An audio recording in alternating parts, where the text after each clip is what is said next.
اور حضور صلی اللہ علیہ وسلم کو خبر پہنچتی ہے تو آپ بدلہ لینے کے لیے پہنچ جاتے ہیں۔ سندھ کیسے فتح ہوا؟ ایک مظلوم عورت کی پکار پر فتح ہوا۔ یہ ہے دین اسلام۔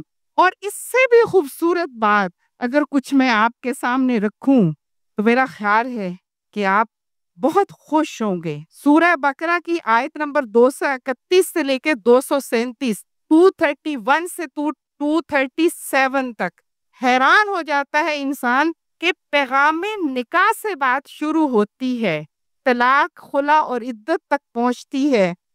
ان آیات 6 آیات مبارکہ کے اندر حکم ایک ہی ہے، پیغام نکاح بھیجو تو اللہ کا تقوی اختیار کرو، اللہ سے ڈر جاؤ۔ سوچے، یہ ہماری بہن طلت یاسمین صاحبہ نے بہت ہی خوبصورت بات کہی کہ اصل مسئلہ تو مرد کا ہے جس نے عورت سے نکاح قبول کیا۔ قبول کا مطلب کیا ہے؟ کہ اس کی اچھائی بھی قبول ہے، اس کی خامی بھی قبول ہے، اور عورت نے مرد کو قبول کیا، اچھائی کے ساتھ بھی کیا اور خرابی کے ساتھ بھی کیا۔ قبول صرف ایک خوبی قبول نہیں ہوتی، سب ساتھ قبول ہوتا ہے۔ تو اللہ تعالیٰ نے کیا سب سے پہلی بات کہ تم پیغام نکاح دو تو بھی اللہ سے ڈر کے، پھر اگر تمہیں طلاق دینی ہے تو بھلے طریقے سے اس کو رخصت کرو، اللہ کا ڈر۔ اور پھر مہر کی بات آئی تو تب بھی یہی کہا کہ چاہے تو مہر لے لو، چاہے معاف کر دو، لیکن خوف خدا رکھو۔ پھر دوسرے نکاح کی بات آئی تو پھر بھی یہی بات کہی کہ اللہ کا تقوی اختیار کرو۔ عدت کی بات کہی تو پھر بھی یہی کہ اللہ کا تقوی اختیار کرو۔ یہ بات اللہ کا تقوی کیا ہے؟ خوف خدا ہے۔ حقیقت یہ ہے کہ ان سب مظالم کا ایک ہی حل ہے اور وہ اللہ کا خوف ہے۔ 2020 کا قانون ہو جو ویمن وائلنس کے انگیسٹ ہے، یا ورک پلیس پہ قانون ہے، قانون بنا لیکن کیا فرق پڑا؟ میں اپنے بہت قریب کا حادثہ بتاؤں کہ بچی کو مارا اور اس نے فون کر دیا، شوہر تھانے پہنچ گئے، بعد میں طلاق ہو گئی۔ ہمارے معاشرے کا مسئلہ یہ ہے کہ پھر ڈائیورسڈ کو دوسرا کون قبول کرتا ہے؟ اب وہ کوئی 24 سال کی لڑکی پوری زندگی بیٹھی رہے گی ایک معصوم بیٹے کو گود میں اٹھا کے، اور نہ اس کو کوئی نان نفقہ مل رہا ہے، نہ اس کے کوئی مسائل دیکھنے والا ہے، تو قانون کیا کرے گا؟ اصل بات تو یہ ہے کہ قانون کے اوپر عمل درآمد ہو، اور قانون پر عمل درآمد کے لیے تربیت کا ایک نظام ضروری ہے۔ ایک طرف یہ ہے کہ بہو کے اوپر ظلم ہے، ٹسکا کا ظلم سب کو نظر آ رہا ہے، اور بہت بڑا ظلم ہے، اس سے کوئی انکار نہیں۔ اور آپ نے ان لڑکیوں کے انٹرویو سنے ہوں گے جو کو ایجوکیشن کے اداروں کے اندر کہتی ہیں کہ ہم اپنے اساتذہ سے ہراس ہوتے ہیں۔ آپ نے اداروں کے اندر کام کرنے والی خواتین سے یہ سنا ہوگا، اور دوسری طرف آج کی بچی، میرے سے ایک دفعہ ایک خاتون نے پوچھا کہ آپ بچیوں کو اتنا زیادہ پڑھانے کے حق میں کیوں ہیں؟ تو میں نے کہا اسی لیے میں حق میں ہوں جس لیے آپ اپنی بیٹیوں کو ماسٹرز اور پی ایچ ڈی کرانے کے حق میں ہیں۔ آپ کیوں پڑھانے کے حق میں؟ اس لیے کہ آپ کو خوف ہے، آپ کو خوف ہے کہ کل اس کا شوہر بالکل درمیان میں چھوڑ کے چلا جائے، سیکنڈ میرج کر لے تو یہ کیا کرے گی؟ تو میری بہت پیاری بہنوں، وہ لڑکا بھی تو کسی کا بیٹا ہے نا، وہ مرد بھی تو کسی کا بیٹا ہے۔ جب ہم بیٹے کی تربیت کرتے ہیں کہ تم نے گھر بسانا ہے، تو کیا ہم بیٹے کی تربیت کرتے ہیں کہ تم نے بھی گھر بسانا ہے، تمہاری بھی ذمہ داری ہے؟ تو دراصل بات یہ ہے کہ ہمارے نکاح کے پورے سسٹم میں بہت ساری فضولیات موجود ہیں، لیکن اصل چیز موجود نہیں ہے۔ Pre marriage counselling, post marriage counselling, یہ دو بہت امپورٹنٹ چیزیں ہیں جو مطلوب ہیں، ایک بات۔ اور دوسری بات یہ کہ ہمارے ہاں سب سے بڑا المیہ، میں ایجوکیشنسٹ ہوں اس لحاظ سے یہ بتانا ضروری سمجھتی ہوں کہ سوشل سائنسز ختم کر دی گئی۔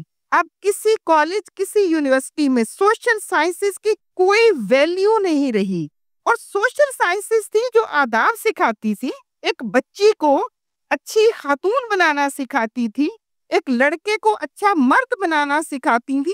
حیرت ہوگی آپ کو، کالج یونیورسٹی کے اندر کسی لڑکی کو کھڑا کر دو کمپیئرنگ کے لیے، کسی کو کھڑا کر دو تقریر کے لیے، 2 جملے شائستہ بول نہیں سکتی، حتیٰ کہ پرنسپل کو بھی بلائیں گی نا تو وہ کیسے بلائیں گی؟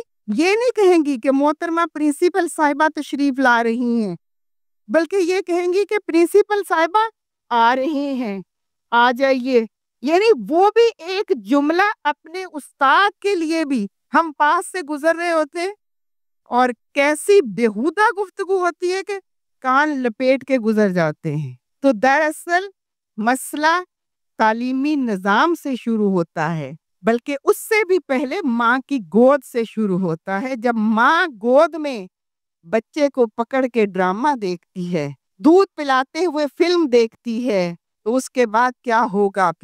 پھر اولڈ ہوم تو بنیں گے۔ جب ماں ڈے کیئر سینٹر میں بچے کو پھینک کے چلی جائے گی، میں یہ نہیں کہتی کہ وہ نہیں چھوڑے، میں نے بھی 25 سال جاب کی ہے، چھوڑنے کا ڈے کیئر سینٹر میں یہ مطلب نہیں ہے کہ وہ پھینک کے چلی جائے۔ میں اپنی آنکھوں سے ماں کو، بچے کو ڈے کیئر سینٹر میں پھینک کے جاتا ہوا دیکھتی ہوں، آج کی ینگ مدر کو۔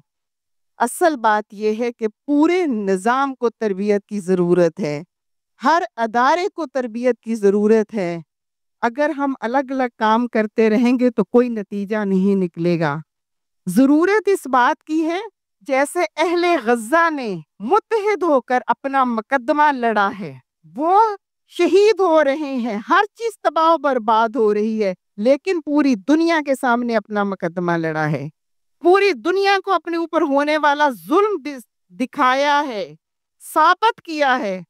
ایسے پاکستانی قوم کو بھی متحد ہونا ہوگا، ہر ادارے کو، خواہ وہ صحافتی برادری ہو، خواہ وہ میڈیا ہو، خواہ وہ لائرز ہو، خواہ وہ ڈاکٹرز ہوں، خواہ وہ اساتذہ ہوں، خواہ وہ رائٹر ہوں، خواہ وہ ایکٹرز ہوں، جو بھی ہے، سب کو متحد ہو کر اس قوم کو بدلنا ہوگا، کیونکہ جنریشن اگلی میری بھی ہے، جنریشن اگلی آپ کی بھی ہے۔ تو یقین کیجئے کہ جماعت اسلامی واحد اس وقت وہ جماعت ہے جس کے پاس امانت دار قیادت موجود ہے، اہل قیادت موجود ہے، اور ایسا منشور موجود ہے کہ جس کے نتیجے میں انشاءاللہ، بلکہ ہم آپ کے پاس ایک مثال موجود ہے۔ جماعت اسلامی کے نظام کے اندر خواتین کو وہ تمام حقوق حاصل ہیں جو اسلام نے دیے ہیں۔ ہماری بات ایسے سنی جاتی ہے جیسے اپنی ماں کی سنی جاتی ہے، ہمارا احترام ایسے کیا جاتا ہے جیسے ماں اور بیٹی کا کیا جاتا ہے۔ ہم جماعت کے سسٹم کے اندر اپنے آپ کو اتنا محفوظ سمجھتے ہیں جتنا اپنے گھر کے اندر محفوظ سمجھتے ہیں۔ ہم اپنی قیادت سے اس قدر مطمئن ہوتے ہیں کہ وہ ہماری ہر بات کو سنیں گے اور مانیں گے۔ تو الحمدللہ جماعت اسلامی وہ نظام رکھتی ہے۔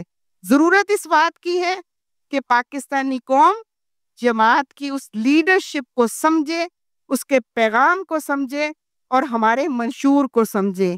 ہمارے منشور کے اندر جو ہم نے ہر سطح پہ شائع کیا ہے کہ عورت کو، ہر خاتون کو فری تعلیم بھی ملے گی، اور ہم طبقاتی ایجوکیشن کا جو طبقاتی سسٹم ہے اس کو بھی ہم ختم کرنا چاہتے ہیں۔ سب کو ایک جیسی تعلیم ملے گی اس کے ٹیلنٹ کے مطابق، ہر عورت کو فری اور فوری علاج ملے گا۔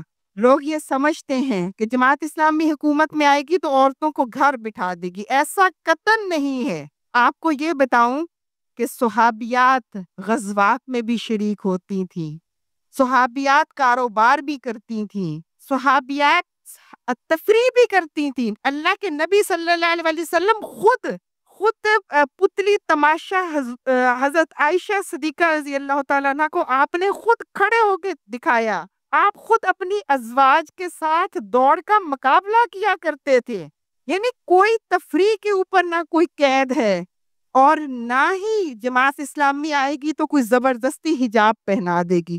ہمیں کسی نے حجاب پہننے کے لیے نہیں کہا، ہمیں کسی نے عبایا پہننے کے لیے نہیں کہا، ہم سب اسی معاشرے کا حصہ ہیں، ہم بھی اسی طرح تھے، لیکن جب ہم نے قرآن پڑھا تو ہم نے شوق سے اس کو اختیار کیا، نہ ہمیں گھر سے کسی نے پابند کیا، نہ جماعت سے کسی نے پابند کیا۔ جماعت اسلامی ہر کسی کو، ہر عورت کو کھیل کا میدان بھی دے گی، جیسے بنو قابل میں برابر اپرچونٹی دے رہی ہے، لڑکوں کے برابر اپرچونٹی دے رہی ہے، اسی طرح طالبات کو، لڑکیوں کو، خواتین کو ہر میدان میں برابر اپرچونٹی دے گی۔ اس لیے میں آپ سے یہ گزارش کرنا چاہوں گی کہ آپ سب جماعت اسلامی کا ساتھ دیجئے، جماعت کے پیغام کو آگے پہنچائیے۔